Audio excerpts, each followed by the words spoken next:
buenas tardes, bienvenidos de nuevo al informativo de Negocios Televisión y hoy comienza la gira del enviado de China por Ucrania y por otros 4 países del continente europeo. Su primera parada va a ser en Kiev, la capital ucraniana. Es el embajador Li Hui, representante especial del gobierno chino para asuntos euroasiáticos. Es quien va a visitar la capital de Ucrania este martes y también mañana miércoles. Eso sí, lo que no está claro es si Li va a reunirse con el presidente ucraniano Volodymyr Zelensky. Les contamos más enseguida. Quedan solo 2 días para que expire el acuerdo del grano y por el momento no hay perspectivas alentadoras de prorrogarlo. Así lo asegura una fuente familiarizada con las negociaciones en declaraciones a la agencia estatal de noticias rusa RIA. Bueno, desde la ONU han asegurado que van a continuar los esfuerzos en los próximos días para ampliar el acuerdo que permitiría la exportación segura de grano ucraniano al Mar Negro. Esas discusiones están ahora mismo a nivel técnico y van a continuar según la fuente no identificada de la agencia RIA, pero cuando se le ha preguntado sobre las perspectivas de ampliar el acuerdo, dice que por el momento no hay perspectivas alentadoras. Los precios del petróleo se están recuperando poco a poco y esa fortaleza ha continuado en las operaciones del día de hoy. Subidas que provienen en parte del movimiento anunciado por el Departamento de Energía de Estados Unidos. Va a buscar comprar hasta 3 millones de barriles de crudo cada día para la Reserva Estratégica de Petróleo de los Estados Unidos. La entrega de petróleo será para agosto y los resultados se darán a conocer en junio. Los volúmenes son relativamente pequeños, particularmente si se considera que el Departamento de Energía liberó más de 220 millones de barriles de la Reserva Estratégica en 2022.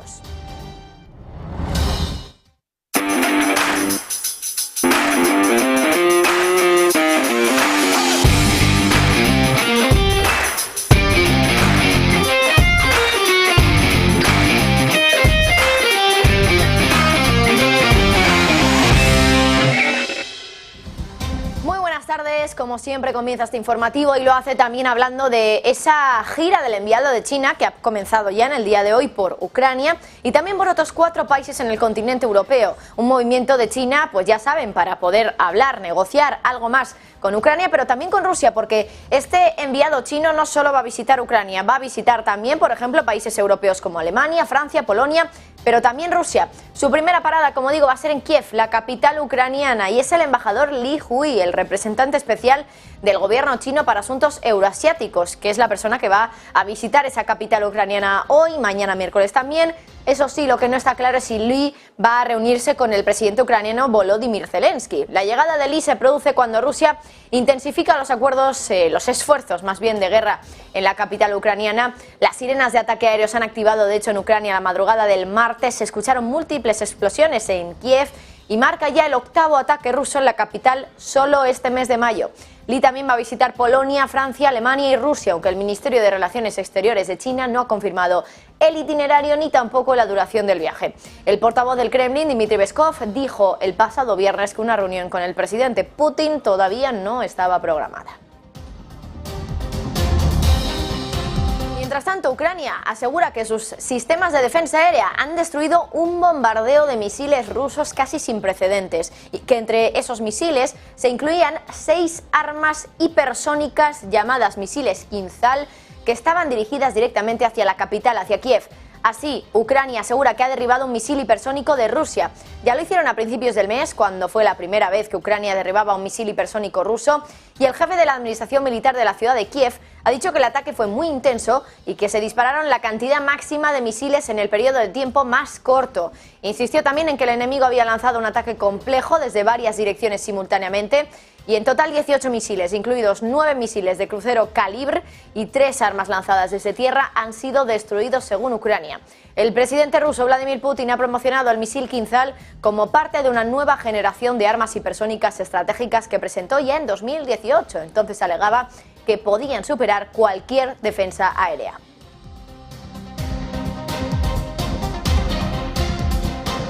Bueno, y mientras tanto nos fijamos en la geopolítica, pero más bien con un tono nacional. Recuerden ustedes que ya hace tiempo que el Reino Unido salió de la Unión Europea. Hay muchas dudas sobre si el Brexit puede estar detrás de que el Reino Unido, por ejemplo, sea uno de los países por los que se teme que pueda sufrir una recesión, por los que, bueno, también se teme por esa inflación tan elevada que sufre el país. ¿Hasta qué punto el Brexit fue una idea buena o no lo fue tanto? Hoy ha hablado el portavoz de Rishi Sunak, el primer ministro, sobre este tema. Sergio Fernández, ¿qué es lo que ha dicho? Muy buenas. Pues entre otras cosas ha salido un poco a defender sus políticas, y es que ayer el siempre polémico Nigel Farage directamente dijo que el Brexit ha fracasado. Hay que recordar que fue uno de los mayores defensores de la salida de Gran Bretaña, en este caso de la Unión Europea, pero admite además, aporta números, que el Brexit ha sido un auténtico fracaso. Sin embargo, como bien dices, ha salido el portavoz de Rishi Sunak diciendo, bueno, pues que rechaza todos los comentarios que ha hecho en este caso Nigel Farage, y dice, bueno, pues que para ellos no ha sido un fracaso, y de hecho el primer ministro ha hablado muchas veces, en este caso refiriéndose a Sunak,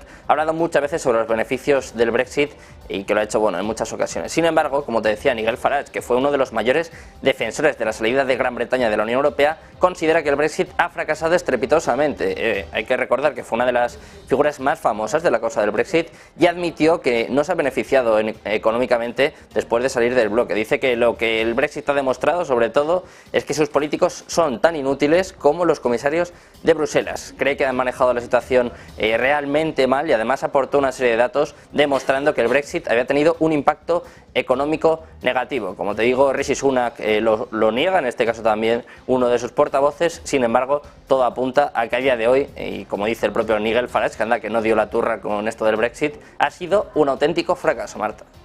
Bueno, pues Sergio, muchísimas gracias. Ahí vemos como algunos líderes británicos aseguran, como Nigel Farage en este caso, que el Brexit fue un fracaso. Desde el gabinete más bien de Rishi Sunak dicen todo lo contrario. Bueno, veremos a quién da el tiempo la razón finalmente. Gracias, Sergio.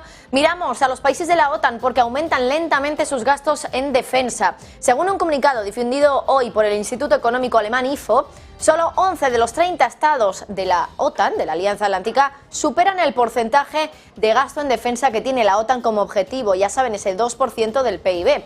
Uno de los expertos del IFO señalaba que en Europa ese objetivo del 2% se alcanza casi exclusivamente en la frontera exterior oriental de la Alianza. Occidente solo aumenta de forma contenida sus gastos en defensa, dicen desde el IFO. Hoy, por cierto, se reúnen varios líderes europeos en el Consejo de Europa, que no el Consejo Europeo, ojo, que se celebra en Islandia. Es la cuarta cumbre de jefes de Estado y de Gobierno del Consejo de Europa, y va a ser una oportunidad histórica para que los líderes europeos reenfoquen su misión a la luz de las nuevas amenazas a los derechos humanos y a la democracia, y también para seguir apoyando a Ucrania. También se espera que la cumbre impulse iniciativas para abordar los desafíos emergentes para la democracia y también los derechos humanos, incluidos el medio ambiente y la inteligencia artificial. La sesión de apertura será esta tarde.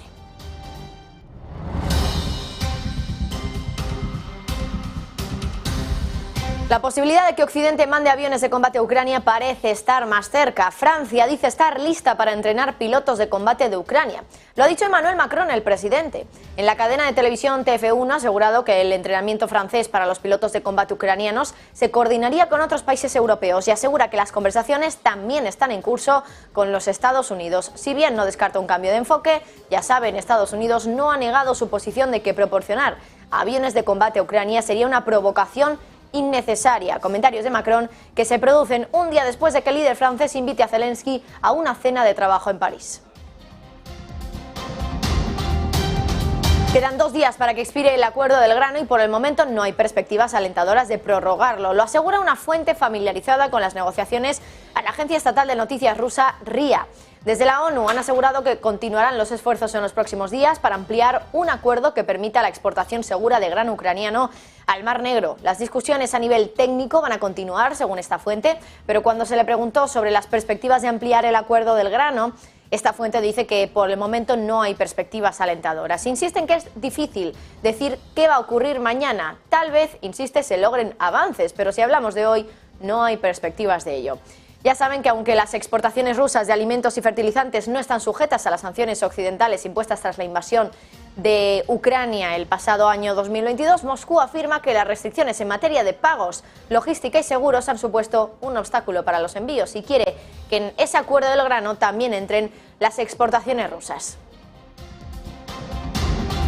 Y seguimos pendientes del 11º paquete de sanciones de Europa a Rusia. Ahora Suecia ha dicho que necesitan más sanciones y que se deben cerrar lagunas, que es precisamente lo que está intentando ahora Europa en este último paquete. Ha sido la ministra de Finanzas sueca la que ha dicho que la Unión Europea necesitará más paquetes de sanciones contra Rusia, pero que debe asegurarse de que los existentes funcionan y que se eliminen las lagunas.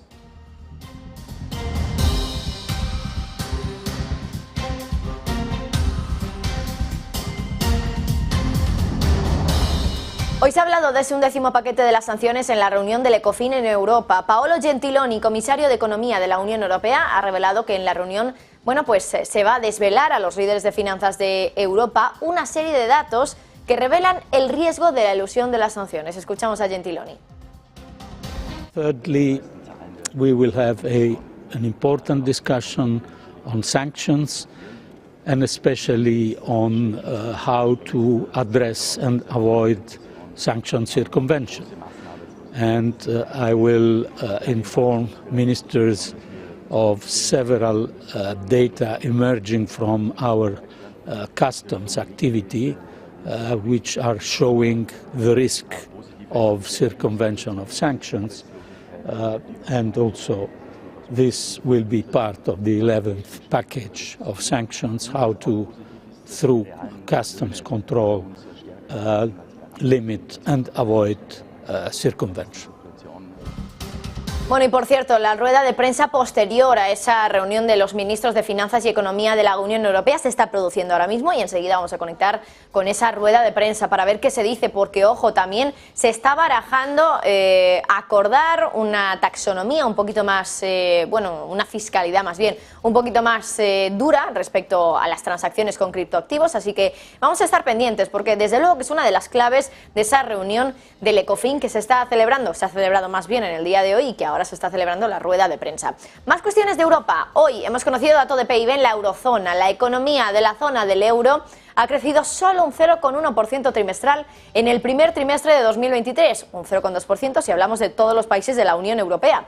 Sin tener en cuenta la economía croata, que ya saben se ha incorporado a la eurozona en enero de este año, el PIB de la región con 19 países se ha contraído un 0,1% en el cuarto trimestre de 2022. En comparación con el mismo trimestre de 2022, el PIB de la eurozona registró un incremento del 1,3%, mientras que el de los 27 aumentó un 1,2%. Entre los países de la Unión cuyos datos estaban disponibles, el mayor crecimiento de PIB en el primer trimestre es el de Polonia, 3,9%, y por el contrario se registra la peor evolución económica en Lituania, Irlanda y Países Bajos. Entre las mayores economías de la Unión Europea, el PIB de Alemania se estanca en el primer trimestre y el de Francia aumenta un 0,2%, mientras que Italia y España crecen al 0,5%. Más datos macro hoy. En cuanto al sentimiento inversor, el dato ZEW resulta mucho peor de lo esperado en la zona del euro. Cae a menos 9,4 puntos. El indicador ZEW de sentimiento económico cae significativamente en la encuesta actual de mayo de 2023, también en Alemania, con un descenso de hasta menos 10,7 puntos frente a los menos 5 esperados. La primera vez desde diciembre de 2022, por primera vez, el indicador ZEW vuelve a estar en territorio negativo. La evaluación de la situación económica actual en Alemania también está cayendo. La disminución del indicador de sentimiento se debe en parte a las expectativas de nuevas subidas de tipos de interés por parte del Banco Central Europeo.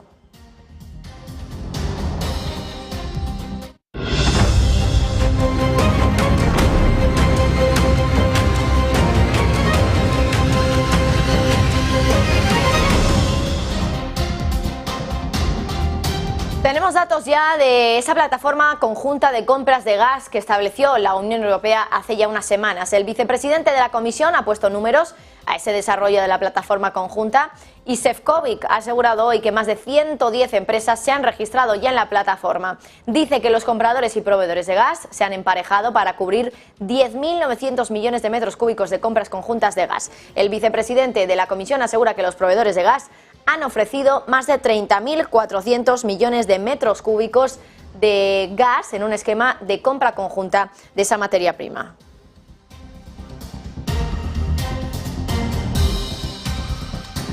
Bueno, semanas de caída de los precios del petróleo debido a las preocupaciones sobre una posible recesión chocan, según la Agencia Internacional de la Energía, con las perspectivas de escasez de oferta y una demanda robusta este año. Para la Agencia Internacional de la Energía, el pesimismo del mercado contrasta con la previsión de que en la segunda mitad del año se espera que la demanda eclipse la oferta en casi 2 millones de barriles diarios. La agencia eleva su pronóstico para la demanda mundial de petróleo en 200.000 barriles diarios a 102 millones de barriles y señala que la recuperación de China tras el levantamiento de las restricciones del coronavirus supera las expectativas con una demanda que ha alcanzado un récord de 16 millones de barriles diarios en marzo. Kazajistán y Rusia diseñan un nuevo gasoducto hacia China. Ambos países han establecido el trazado de un futuro gasoducto para apoyar los envíos entre ambos países al gigante asiático. El gasoducto ayudaría a Rusia, afectada por las sanciones occidentales por su invasión de Ucrania, a impulsar las ventas de su energía y también materias primas en Asia, al tiempo que garantiza a Kazajistán el suministro para sus regiones central, septentrional y oriental. El ministro de Energía kazajo asegura que se está debatiendo la cuestión de la construcción del gasoducto desde Rusia hasta China a través de los territorios septentrionales de Kazajistán y que se ha determinado preliminarmente la ruta y se están discutiendo las condiciones para la construcción del gasoducto. Los precios del petróleo se están recuperando poco a poco y la fortaleza ha continuado en las operaciones del día de hoy. Subidas que provienen en parte del movimiento anunciado por el Departamento de Energía de Estados Unidos, que va a comprar hasta 3 millones de barriles de crudo cada día para la reserva estratégica de petróleo. La entrega del petróleo será para agosto, los resultados se darán a conocer en junio y los volúmenes son, eso sí, relativamente pequeños. Estamos hablando de 3 millones de barriles. Particularmente, claro, son pequeños si consideramos que el Departamento de Energía liberó más de 220 millones de barriles de la Reserva Estratégica de Petróleo en 2022. Sin embargo, el movimiento muestra que la Administración de Estados Unidos se toma en serio la recarga, algo que el mercado comenzaba a poner en duda en los últimos meses. La Unión Europea debería tomar medidas enérgicas contra la reventa de petróleo ruso en Europa como combustible refinado, incluido el diésel. Así lo ha dicho hoy Josep Borrell en una entrevista con el Financial Times. India, ya saben, se ha convertido en el último año en uno de los principales compradores de petróleo ruso. El acceso a crudo ruso barato ha impulsado la producción y las ganancias en las refinerías de India, permitiéndoles exportar productos refinados de manera competitiva a Europa y a Estados Unidos, ganando mayor cuota de mercado. Borrell ha dicho al periódico británico que va a plantear el tema al ministro de Relaciones Exteriores de la India cuando se reúnan este martes. Las refinerías indias, que antes rara vez compraban petróleo ruso debido a los altos costes de transporte, han importado entre 970.000 y 981.000 barriles diarios en el año fiscal 2022-2023, lo que representa más de una quinta parte de las importaciones totales de combustible del país.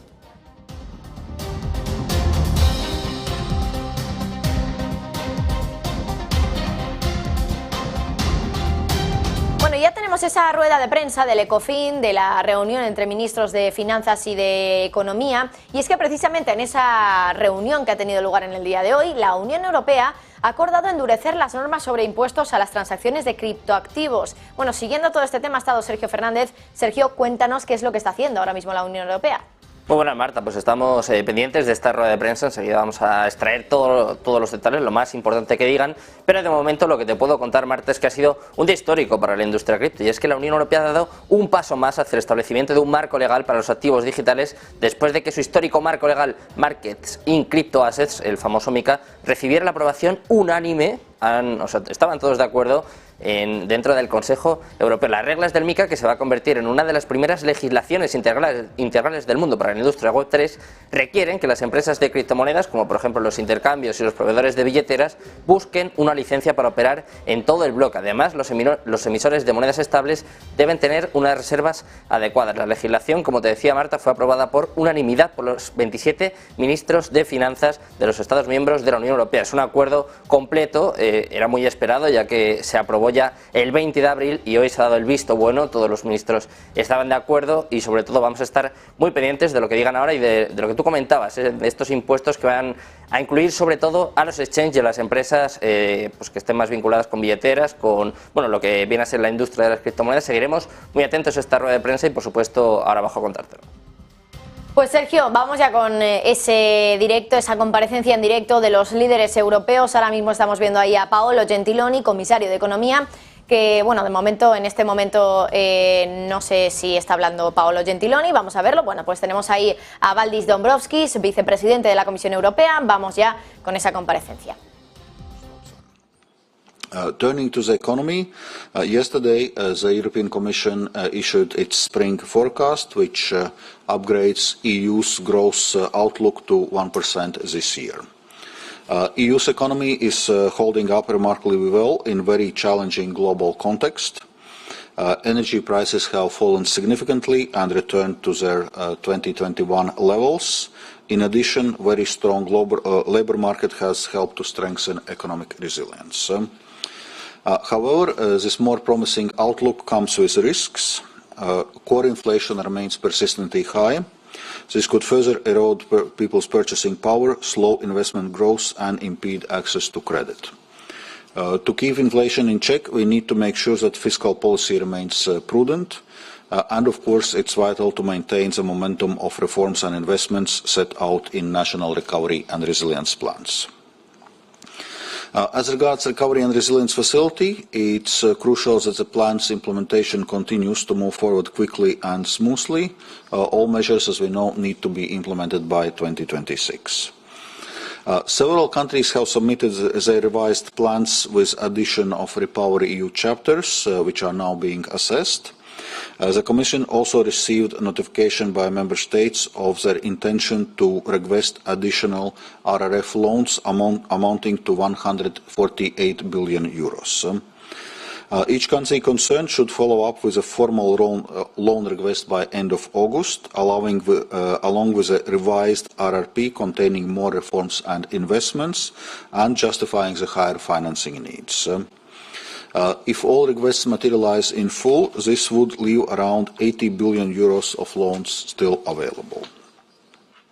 On taxation, as the Minister said, today's ECOFIN reached a political agreement on amending the Directive on Administrative Cooperation, part of the EU's agenda for fair and effective taxation. Alternative means of payment and investment, such as crypto assets and e-money, are a new reality in a digital age. They have changed the world of payments and investment. However, while they have a great potential to drive economic activity and innovation, they also carry risks of reducing transparency and enabling tax evasion or fraud. In addition, national tax authorities are not always able to track the significant proceeds made from using crypto assets, which are easily and anonymously traded across borders.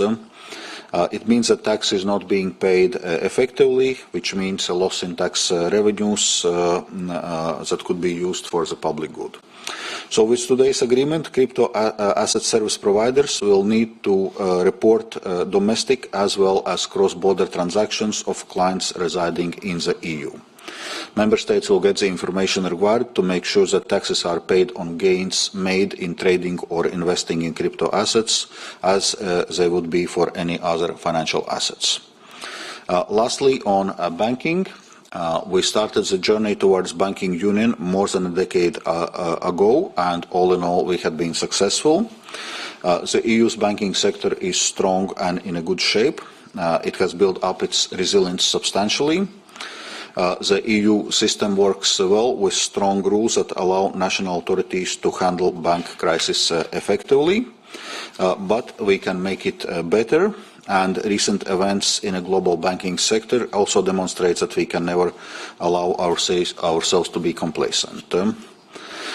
We have seen failing medium-sized and smaller banks mainly being managed under the national systems, where authorities use taxpayers' money to deal with a looming failure instead of banks' own internal resources and industry-funded safety nets. So we want to broaden the scope for European-level resolution. Ministers held the first debate on the Commission's proposals to make sure that all failing banks can be handled more effectively and coherently should the need arise. So here our principles are unchanged: to preserve financial stability, protect taxpayers' money, and improve depositor confidence. Our reform aims to improve crisis management from banks and also represents an important step towards finalizing the banking union. Thank you. Thank you. Now we open up for questions in the room. Paula Tamma, Politico, please. Thank you very much. Vice President, 2 questions, please. One on taxation of crypto assets. Are you worried about the proliferation of different tax regimes for crypto assets in the EU? And would the Commission consider harmonizing this in one single EU tax regime for crypto assets? And secondly, related to the RRF discussion you had, you are now waiting for some countries that wish to renegotiate their plan to come forward with what they want to put in them. In the ASAP regulation that you presented earlier this month, you have included an invitation to member states that wish to do so to use RRF funds for defense, so for production of ammunition. And my question to you today is, does that require a change in the RRF regulation? Thank you very much. On the first question of taxation of crypto assets, as the name of the directive suggests, it's directive on administrative cooperation, so it's about how member states can cooperate better, exchange information, make sure that tax authorities in member states have necessary information to enforce effective. Bueno, pues acabamos de escuchar a Valdis Dombrovskis, vicepresidente de la Comisión Europea, hablar de qué es lo que se ha decidido hoy en esa reunión del ECOFIN. Por un lado nos decían que bueno, los criptoactivos son una nueva realidad, además que ayuda a que se desarrolle la actividad económica y también la innovación, pero que aún así hay que enfocarse más en la parte de la fiscalidad de estos criptoactivos y por eso dice que hay que asegurarse de que se pagan pues por las ganancias que se obtienen en el trading, en la negociación de criptomonedas, por ejemplo. Y ha hablado también del sector bancario. Ha insistido, igual que lo viene haciendo Christine Lagarde y que lo vienen haciendo también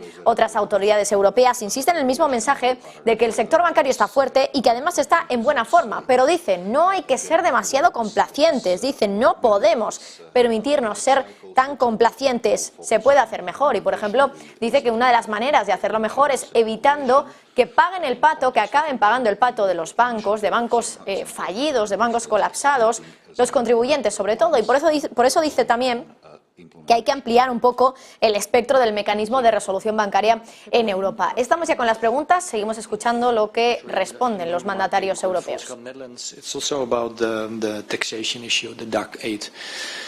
I'm a little bit lost about when the new administrative corporation would actually get into force, because the date scheduled by the Commission was the 1st of January 2026, but I didn't hear anything anymore about this. And secondly, maybe it's a bit of a naive question, but why has the amount of money, because it's also about taxation of very wealthy people, why has it been increased from 1 million, what the Commission proposal was, to 1.5 million? Because any of the ministers was below that threshold? I think those are more the questions on the process within the Council and Member States discussion, so maybe I'll leave this to the Minister. You have, when it comes to DAC 8, we have the Parliament also has to say, as you know, and I really don't know if we have set out a date, because that's also depending on the Parliament. But maybe Valdis is better on the exact date than me. I cannot comment specifically on a date. Indeed, the threshold has been changed from the Commission's proposal. Well, that's a result of discussions among Member States. Okay. Thank you. Todd, Law 360, please. Todd Buell, Law 360. I also have another question about tax, but one on an item that was not on the agenda today, but it was said at one time it would be, the Unshell Directive. And I'd like to ask primarily the Presidency, do you expect that you'll be able to make progress or maybe have a discussion or even an agreement on that at the next ECOFIN? And if you could just maybe give us a state of play on where things stand with that directive. Thank you. Thank you. I mean, the stand is that we are still negotiating. Bueno, pues de momento con otras preguntas. Ya van los periodistas, nada que ver con lo que se ha decidido en la reunión de hoy. Le preguntan por más fiscalidad, más cuestiones de fiscalidad que no se han tratado en esa reunión. Así que continuamos con este informativo porque, por cierto, además, en un minutito tenemos dato importante en Wall Street. El director general de Industria de la Unión Europea, Thierry Breton, ha ensalzado la ley europea de chips aprobada el mes pasado y asegura que Europa debe fabricar sus propios chips informáticos de última generación y no quedar relegada a un puesto en investigación o la fabricación de chips relativamente antiguos. Breton ha reiterado también el objetivo de duplicar la cuota europea en la fabricación de chips hasta alcanzar el 20% del total mundial, frente al 10% actual, aunque los expertos afirman que el plan de la Unión Europea representa menos apoyo del que ofrecen Estados Unidos o China.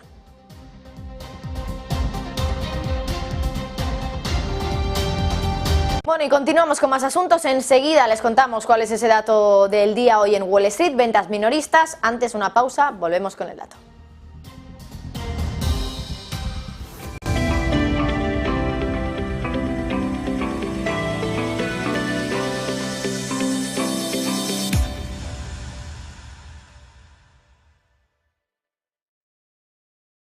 Ven al Torreón, estamos en El Pardo, un espacio único en plena naturaleza. Disfruta de momentos de desconexión mientras saboreas la mejor gastronomía. Disponemos de 7 amplias terrazas y salones para todo tipo de eventos. Degusta nuestros exquisitos platos acompañados de una selecta bodega de vinos. A tu servicio, un gran parking y zona infantil. Abierto los 365 días del año. Cocina ininterrumpida desde las 10 de la mañana hasta las 12 de la noche. Haz tu reserva.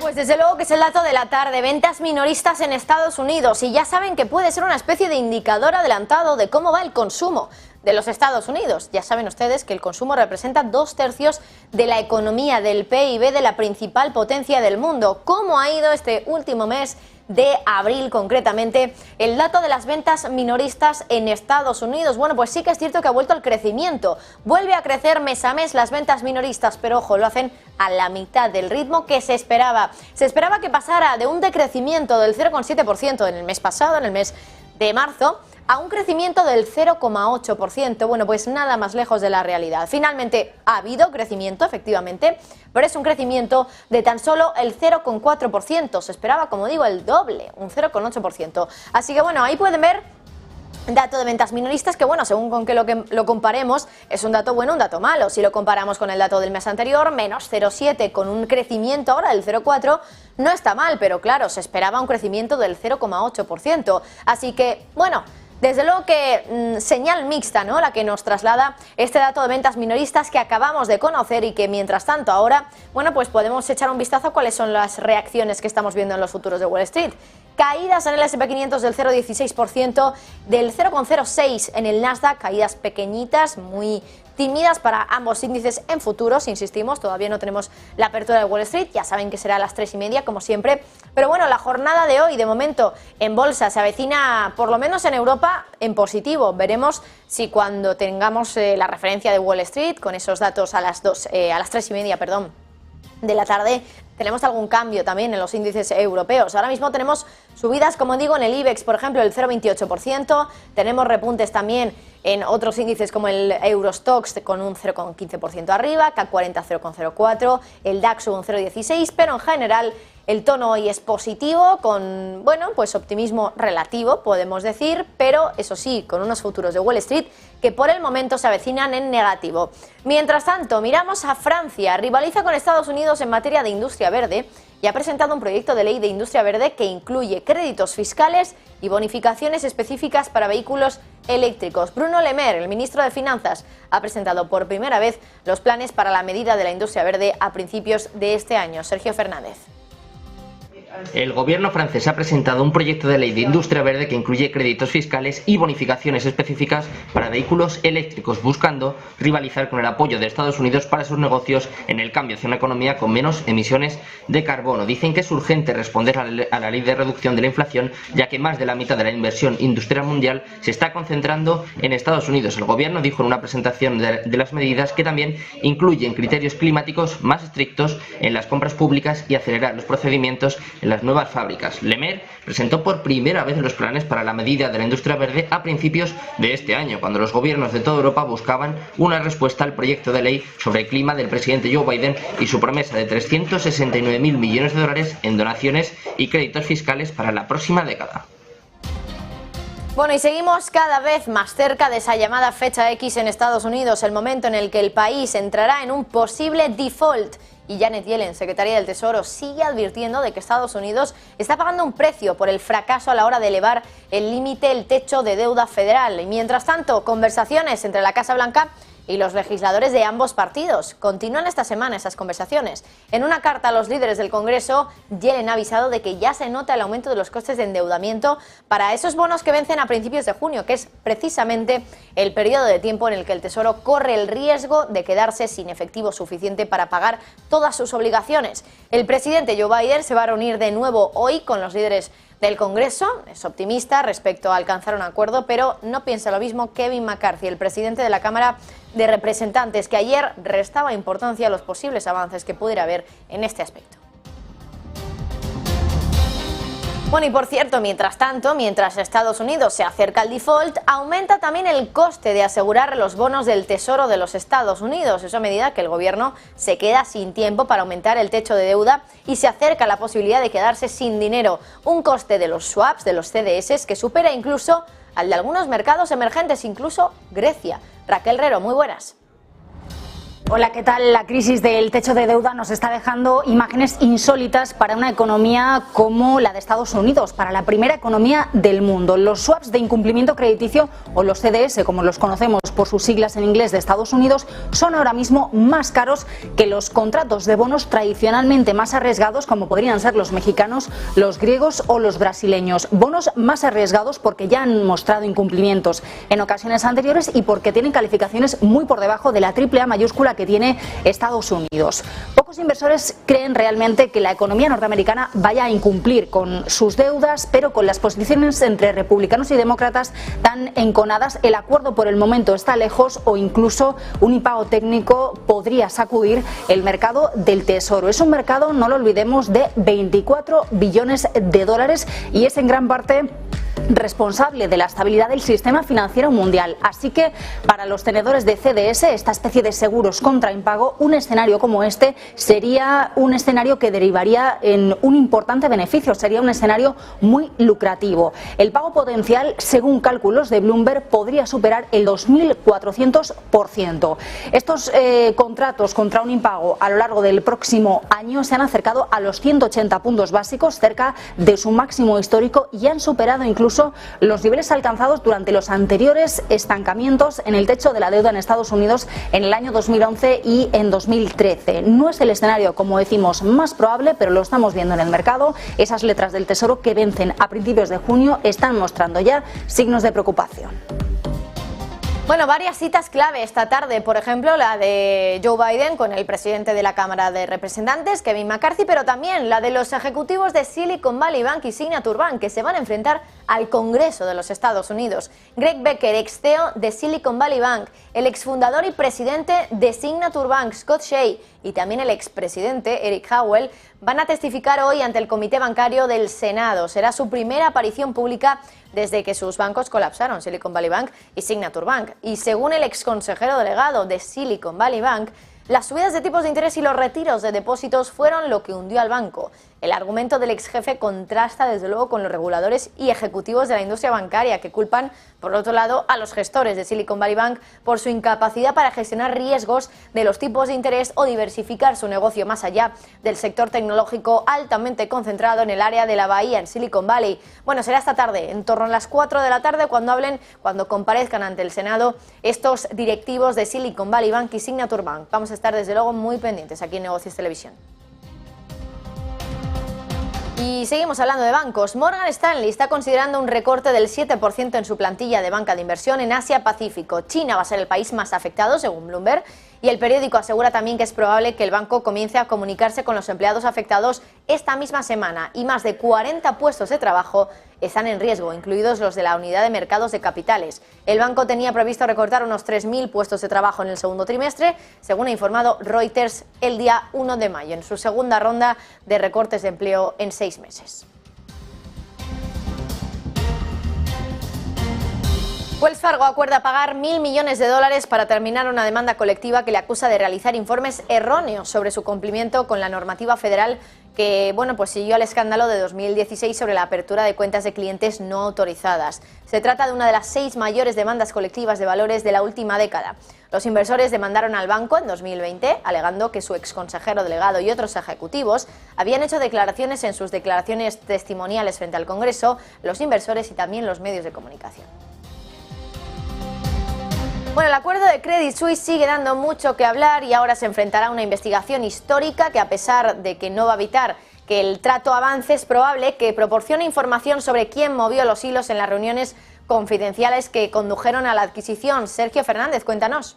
Muy buenas, Marta. Pues sí, sigue el culebrón y sigue desde luego dando mucho de qué hablar. Y en este caso los gerentes de Credit Suisse, UBS y los funcionarios del gobierno se van a enfrentar a más interrogatorios por parte de los miembros del Parlamento sobre el casi colapso y rescate del primero, ya que los legisladores ejercen un poder de supervisión rara vez utilizado para investigar este acuerdo de adquisición. Los comités de supervisión de ambas cámaras votaron a favor de instalar una comisión de investigación parlamentaria sobre la venta de Credit Suisse anunciada en marzo y el uso por parte del gobierno de la ley de emergencia para facilitarla. Un PUC, para que se hagan una idea, tiene poderes judiciales para citar testigos y acceder a actas de reuniones gubernamentales. Desde la fundación de la actual Suiza en 1848, ojo con esto, esta comisión solo ha sido convocada 4 veces. La última vez fue en 1995 en medio de un escándalo sobre los fondos de pensiones estatales. Esto nos hace medir un poco la importancia que tiene este evento. Si bien la investigación no va a evitar que este trato siga avanzando, es muy probable que proporcione información sobre quién movió los hilos en las reuniones confidenciales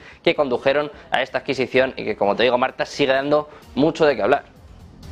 Efectivamente, y quien también da que hablar es George Soros. La firma de inversión del célebre multimillonario George Soros ha eliminado por completo su participación de $16,3 millones en Tesla, unas 132.000 acciones, para que se hagan una idea, y fue en el primer trimestre de este año. Soros Fund Management, con sede en Nueva York, se deshizo de un plumazo de una participación en la que entró con fuerza en el segundo trimestre de 2022. Al deshacerse de esa posición, el fondo probablemente haya disfrutado de unas ganancias significativas tras el aumento en el precio de las acciones de Tesla. Las acciones de la compañía han subido un 68% en el primer trimestre, y todo gracias a un amplio repunte en el sector de la tecnología en medio de las expectativas de que el enfriamiento de la inflación permitiera a la Reserva Federal detener sus subidas de tipos.